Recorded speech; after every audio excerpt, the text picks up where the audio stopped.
오늘은 함께 읽은 본문의 말씀으로 가장 중요한 시간이라는 제목으로 잠시 말씀의 은혜를 나누고자 합니다. 어제 오후에 교회 사택으로 손님들이 찾아오셨습니다. 제가 서울에 있을 때 섬겼던 교회 담임 목사님 4분과 그리고 그때 저 위에 있었던 선배 목사님 가정 2가정이 총 저희들 목사 가정 4가정이 모여서 함께 대화를 나누고 서로 격려도 하고 서로에게 또 위로가 되는 시간을 가졌습니다. 사실 목사로서 토요일은 어떻게든 주일을 준비하는 데에만 할애를 하려고 노력을 합니다. 우리 성도님들께서도 그 마음을 헤아려 주셔서 또 토요일에는 말씀과 예배에만 전념할 수 있도록 배려해 주셔서 얼마나 감사한지 모릅니다. 저만 그런 것이 아니라 사실 대부분의 목사님들이 그럴 것입니다. 하지만 이번에는 목사님께서 토요일 저녁부터 월요일까지 집회 인도를 하시고 바로 한국으로 돌아가시는 일정이 되어서 토요일 오후밖에는 도저히 시간이 되지 않아서 어쩔 수 없이 저희들이 토요일에 모이게 되었습니다. 저희 가정은 장소를 제공하고 음식을 준비하고 또 다른 목사님들도 각자의 몫을 챙겨서 한 분은 커네티컷에서 또 다른 한 분은 메릴랜드에서 올라오셨습니다. 함께 모이면서 함께 대화를 나누면서 저희 이 목사님께서 휴스턴에서 오래 목회를 하셨거든요. 그래서 당신이 이민 목회는 어떻게 하셨다, 어떻게 이민 목회를 하는 것이 좋겠다 말씀을 해 주셨습니다. 그 말씀들을 나누면서 개인적으로 또 다짐을 하고 결단을 한 것이 있었습니다. 다만 이야기하는 게 좀 쑥스러울 것 같아서 그 내용은 비밀로 하도록 하겠습니다. 어쨌든 1년에 한 번 정도 이렇게 함께 했고 믿었던 목사님들을 만나는 이것이 저에게는 목회와 관련된 책 몇 권을 읽는 것보다도 훨씬 더 유익하고 중요하다 싶습니다. 그리고 그 이상으로 주일을 준비하는 것이 더 중요하기 때문에 토요일 시간을 할애해서 함께 만나기 위하여서 저는 주중에 잠을 더 줄이고 또 시간을 아껴서 미리 가능한 한 주일을 많이 준비하고자 했습니다. 또 덜 중요한 것은 좀 미루어 두기도 하고 아예 포기를 하기도 했습니다. 이처럼 우리의 능력은 제한되어 있고 우리에게 주어진 시간도 모두에게 공평하게 24시간밖에 없기 때문에 우리는 우선순위를 정해서 중요한 것들을 먼저 하게 되어지고 덜 중요한 것들은 나중에 하려고 합니다. 대개는 보통 중요한 것과 급한 것으로 구분을 해서 4가지 정도의 범주로 구분을 하지 않는가 싶습니다. 그래서 중요하고 또 급한 일들은 우선적으로 하게 되어지고 중요하지도 않고 급하지도 않은 일들은 제일 나중으로 미루게 되는 것 같습니다. 그런데 여러분, 무엇이 중요할까요? 내가 중요하다고 생각하는 일이 다른 사람들도 과연 중요하다 동의를 해줄까요? 또 우리가 중요하다고 생각하는 그 일을 우리 하나님께서도 과연 중요하다 인정해 주실까요? 러시아의 문학가 톨스토이는 3가지 질문이라고 하는 단편에서 중요한 시간, 그리고 중요한 사람, 그리고 마지막으로 중요한 일에 대해서 독자들과 함께 고민을 해보고자 했다고 합니다. 그는 이 단편에서 3가지 의문을 한 왕을 중심으로 이야기해 갑니다. 이 왕도 과연 중요한 시간은 언제인지, 중요한 사람은 누구인지, 또 중요한 일은 무엇인지 이 3가지 의문을 품고 있었지만 도저히 스스로는 그 답을 찾을 수가 없었습니다. 그래서 지혜로운 성자를 찾아가서 답을 구합니다. 그런데 어찌된 일인지 이 성자가 이번에는 답을 알려주지 않았습니다. 어쩔 수 없이 그냥 빈손으로 궁으로 돌아가려고 하다가 비록 지혜로운 대답은 얻지 못했지만 그래도 나이가 많으신 이 성자분을 위해서 여기 눈앞에 보이는 장작들은 내가 패놓고 가야겠다 생각을 하고 열심히 시간을 들여서 스스로의 손으로 장작을 패 주었다고 합니다. 그리고 그 일을 다 끝내고 궁으로 이제는 돌아가야지 하는데 한 부상자가 성자의 집으로 들어오는 것을 보게 됩니다. 왕은 그렇게 피를 흘리고 부상당해 있는 그 사람도 외면하지 않고 치료를 해 주었습니다. 그런데 알고 보니까요, 왕이 치료해 준 그 사람은 조금 전에 왕궁으로 가서 자신을 암살하려고 했던 사람이었다고 합니다. 가는 날이 장날이라고 하필이면 그 시간에 왕은 성자의 집에서 장작을 패고 있었고 왕을 만나지 못했던 그 암살범은 결국 군사들에게 발각이 되어서 도망을 치다가 부상까지 입었던 것입니다. 그리고 부상을 입고 성자의 집까지 도망을 왔고 다친 그를 정작 암살을 하려고 했던 그 왕이 치료해 주었던 것입니다. 자신도 모르는 사이에 지금에 충실하다가 스스로 자기 목숨을 구한 왕에게 성자가 말을 합니다. 아마 톨스토이가 말하고 싶었던, 독자들에게 말하고 싶었던 내용이 아닐까 싶습니다. 화면에 보시면 가장 중요한 시간은 단지 현재뿐입니다. 현재라는 시간이야말로 모든 것을 지배하기 때문입니다. 가장 중요한 사람은 당신과 함께 있는 사람입니다. 지금 당신과 함께 있는 사람 외에 다른 사람과는 그 어떤 일도 도모하지 못하기 때문입니다. 마지막으로 가장 중요한 일은 지금 당신과 함께 있는 사람에게 선행을 베푸는 일입니다. 단편 전체를 통하여서 진행되었던 내용의 요약이 바로 이 대목인 것 같습니다. 여러분도 우리에게 가장 중요한 시간은 바로 지금 이 순간이라는 사실을 동의할 수 있으시죠? 그런 것 같습니다. 물론 신앙이 없는 사람이라면 어느 정도 선에서 수긍을 하고 또 비판하는 사람도 있겠지만 예수를 믿는 우리들은 이 톨스토이의 의견에 어느 정도 고개를 끄덕이며 동의를 할 수 있을 것 같습니다. 우리 안디옥 교회가 36주년을 지냈습니다. 그리고 지난 부흥회 때 강사로 오셨던 목사님께서 지금이 어떻든지 간에 지난 36년을 이어온 이민교회는 그리 많지 않은 것 같다. 우리가 36년 이 자리에서 함께 하나님을 예배드리고 있다는 이 사실 자체로 하나님의 은혜이고 축복인 것 같다라는 말씀에 아마 다들 동의하실 줄로 압니다. 누가 뭐래도. 그리고 과거 우리에게 어떤 아픔이 있었든지 간에 36년 동안 안디옥 교회와 우리 주님께서 함께 해 오셨다는 이 사실만으로 우리는 축복 가운데 있고 또 앞으로도 하나님의 축복을 누리며 나아갈 것입니다. 그런데 이 36년 중에서 우리의 가장 전성기는 언제였을까요? 5년 전이었을까요? 15년 전이었을까요? 개인마다 좀 머릿속에 떠올리는 시기는 다를 것 같습니다. 그런데 여러분, 우리에게 가장 중요한 시간은 언제일까요? 감사합니다. 오늘 설교 끝내도 될 것 같습니다. 지금 이 순간이 우리에게 가장 중요한 시간인 것입니다. 사실 톨스토이 이야기처럼 10년, 15년 전 과거의 어떤 순간이나 혹은 아직도 오지 않은 미래의 어떤 순간이 우리에게 가장 중요한 것이 아니라 바로 지금 이 순간만이 우리에게 가장 그리고 유일한 중요한 시간인 것입니다.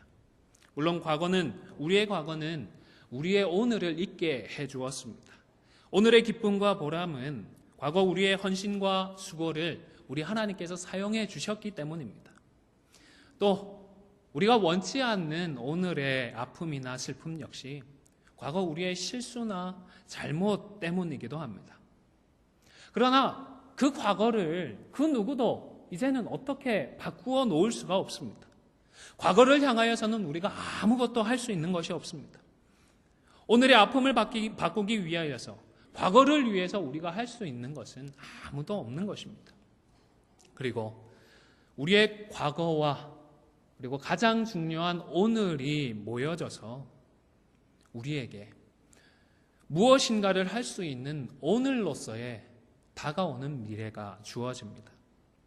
그런데 여러분 혹시 오늘보다 나은 것 같은 그 과거를 생각하며 정작 가장 중요한 오늘을 소홀히 여기고 계시지는 않으십니까? 과거만 못한 오늘을 한탄하며 다가올 미래를 위한 중요한 그런 오늘의 일들을 소홀하며 놓치고 있지는 않으십니까? 출애굽 이후에 이스라엘 백성들의 행보를 보면 딱 이런 모습이었습니다. 그들의 반복적인 행태를 생각해 보시기를 바랍니다. 그들은 출애굽이라고 하는 홍해를 갈라지게 하셔서 바다 한가운데를 마른 땅과도 같이 건너갔던 그런 놀라운 기적을 체험하고도 그런 영광스러운 역사를 경험하고 적과 꿀이 흐르는 땅에서 누릴 찬란한 영광을 위한 그 여정의 첫걸음을 떼면서도 지금 이 순간보다 조금 나았던 것 같은 그 과거를 생각하며 오늘을 인도하시는 하나님을 소홀히 생각했습니다. 그들에게 가장 중요한 바로 지금 이 순간을 망치고 있었던 것입니다. 출애굽기 14장 12절의 말씀을 화면을 참고해 주시기를 바랍니다. 우리가 애굽에서 당신에게 이른 말이 이것이 아니냐, 이르기를 우리를 내버려 두라, 우리가 애굽 사람을 섬길 것이라 하지 아니하더냐. 애굽 사람을 섬기는 것이 광야에서 죽는 것보다 낫겠노라. 홍해를 앞두고 지금 자신들을 뒤에서 쫓아오고 있는 애국 군대를 바라보면서 이스라엘은 지금 처한 현실보다는 그래도 나았던 것 같은 그 과거를 생각하며 지금 이 순간 우리를 인도하시는 하나님을 보지 못하고 말았던 것입니다. 이뿐이 아니죠. 그 이후에 신광야에서는 또 어떠했습니까?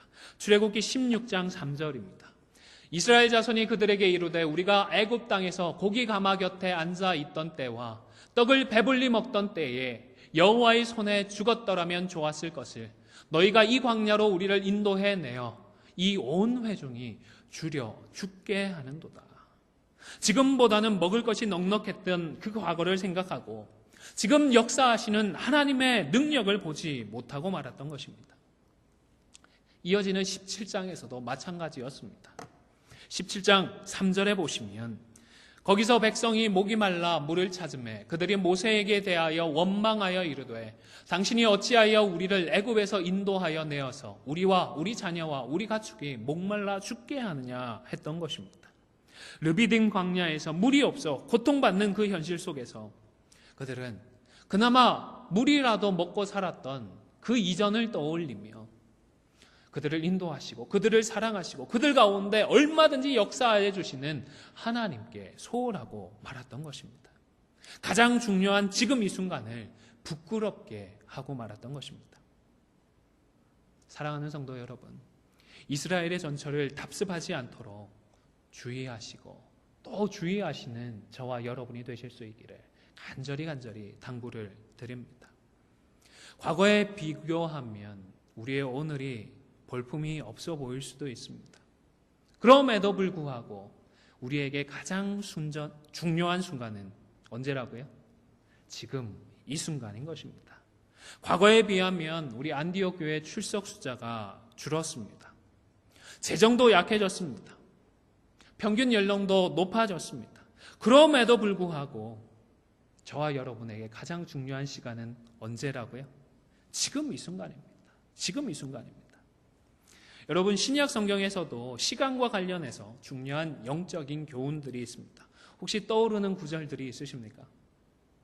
저는 바울의 권면이 생각이 났습니다. 골로새서 4장과 에베소서 5장에 있는 말씀인데요. 외인에게 대하여는 지혜로 행하여 어떻게 하라고요? 세월을 아끼라고 하셨고, 에베소서 5장에서는 세월을 아끼라, 때가 악하니라 교훈을 했습니다. 골로새서의 경우에는 아마 맹목적으로 세상을 따르지 않는 것을 세월을 아끼라는 구절로 교훈을 하는 것 같고, 에베소서의 경우에는 5장 15절의 말씀을 참고하면 15절은 이렇게 기록되어 있습니다. 그런즉 너희가 어떻게 행할지를 자세히 주의하여 지혜 없는 자같이 하지 말고 오직 지혜 있는 자같이 하여 라고 했습니다. 이 구절을 참고하면 세상이 워낙 악해서 긴장의 끈을 놓으면 안 된다라는 의미를 세월을 아끼라는 표현으로 대신하고 있는 것 같습니다. 세상이 하라는 방법 그대로 따라가다가는 영적으로는 또 실패를 해서 처음으로 되돌아가게 될 것이니까 어떻게 행동하는 것이 지혜로운지 세월을 아끼라고 권면을 하는 것입니다. 구체적인 의미에서는 조금 차이가 있겠지만 두 구절 다 시간을 허비하지 않는 것이 중요하다라는 그런 교훈을 포함하고 있다는 점에서는 공통적입니다. 그런데 우리가 아껴야 하는 구체적이고 실제적인 시간은 또 언제죠? 과거인가요? 미래인가요? 지금 이 순간인 것입니다. 지금 이 순간 밖에는 우리가 아낄 수 있는 시간이 없습니다. 젊고 건강했던 우리의 과거 그 순간으로 돌아가서 세월을 다시 아낄 수 있는 사람이 누가 있을까요? 지금 후회되는 그런 과거를 돌이키기 위하여서 다시금 과거로 돌아갈 수 있는 사람은 또 누가 있겠습니까? 그러나 지금 이 순간 우리가 하나님의 말씀을 붙들고 우리의 얼굴을 하나님께로 향하게 될 때에 저와 여러분은 세월을 아낄 수가 있는 것입니다. 가장 중요한 지금 이 순간을 하나님 앞에서 어떻게 하느냐에 따라서 과거의 아쉬움이나 미련과 같은 것들도 오히려 회복하고 더 보상을 받을 수 있는 복된 미래를 허락받을 수도 있습니다. 우리 안디옥 교회도 과거의 전성기를 뛰어넘는 새로운 전성기를 맞이할 수도 있을 것입니다.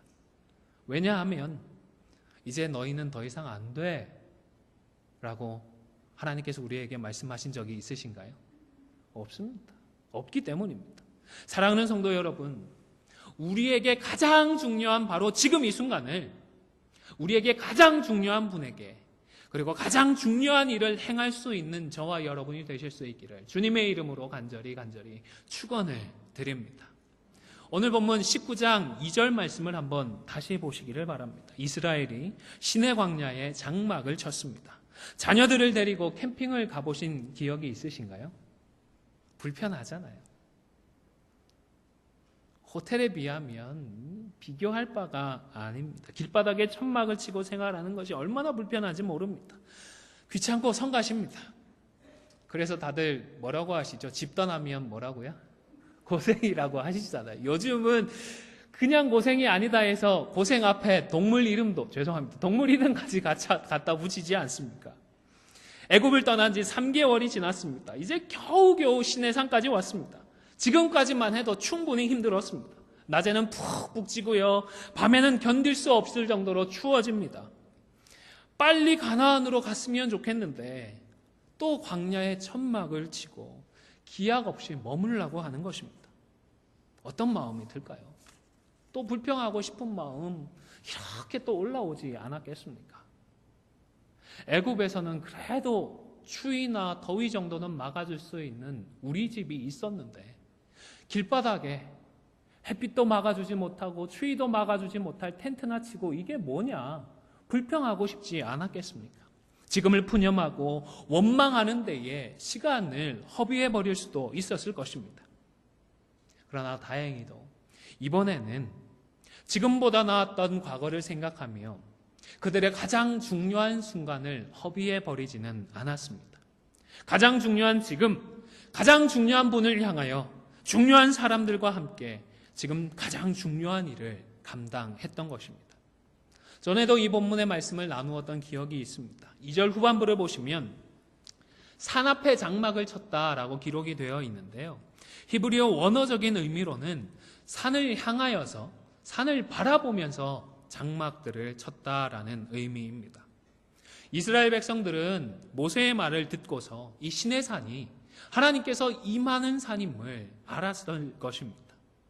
그러니까 단순히 산을 향하여 장막을 쳤던 것이 아니라 임재하실 하나님을 기대하며 하나님을 소망하며 하나님을 앙망하며 그들의 눈을 들고 그들의 방향을 전하고 장막을 치고 있었던 것입니다.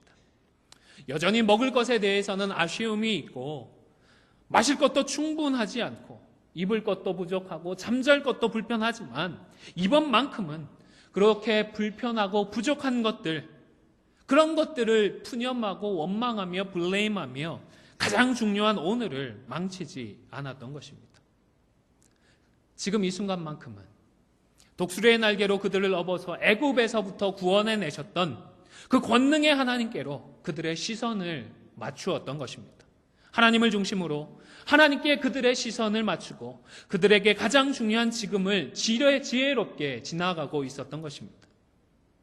그리고 이런 이스라엘 백성들에게 하나님은 놀라운 축복의 말씀을 약속해 주셨습니다. 19장 5절과 6절의 말씀을 함께 읽도록 하겠습니다. 다시 한번 같이 읽도록 하겠습니다. 시작. 세계가 다 내게 속하였나니 너희가 내 말을 잘 듣고 내 언약을 지키면 너희는 모든 민족 중에서 내 소유가 되겠고 너희가 내게 대하여 제사장 나라가 되며 거룩한 백성이 되리라. 너는 이 말을 이스라엘 자손에게 전할지니라.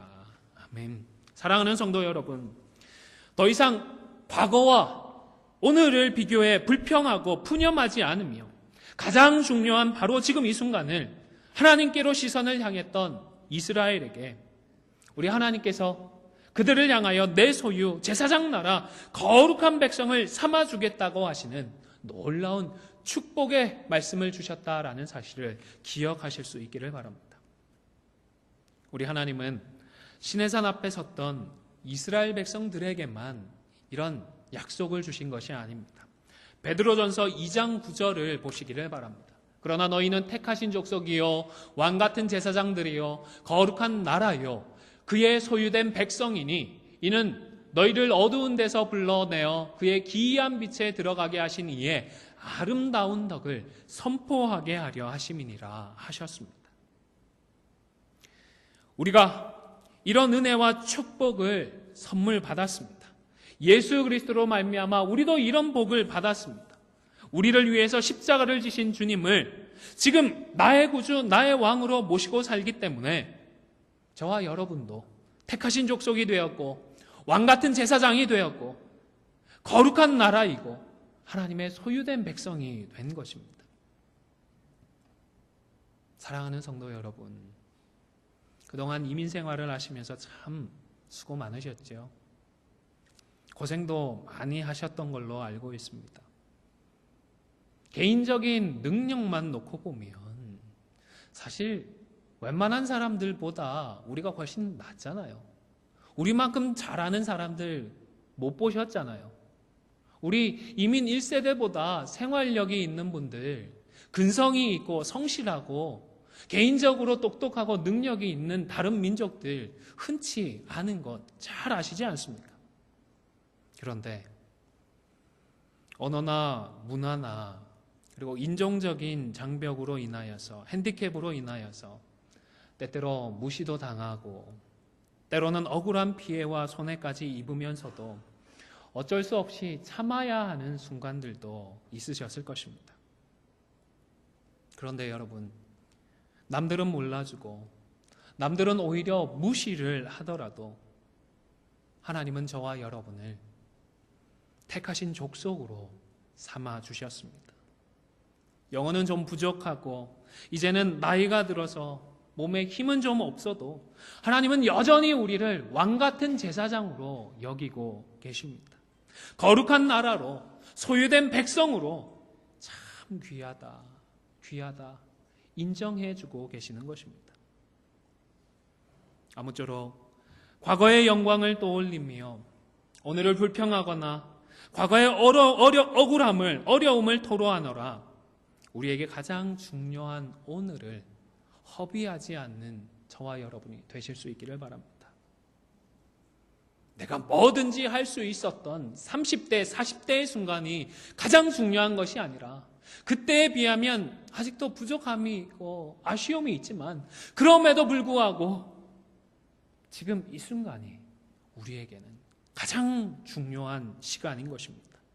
예수 그리스도의 십자가로 우리의 부족함과 우리의 연약함에도 불구하고 우리를 이렇게까지 귀하게 여기시는 우리 하나님을 바라보고 소망함으로 우리 이민 성도들에게 허락하시는 하나님의 이 참된 위로와 은혜를 풍성하게 누릴 수 있는 저와 여러분이 되시기를 주님의 이름으로 간절히 축원을 드립니다.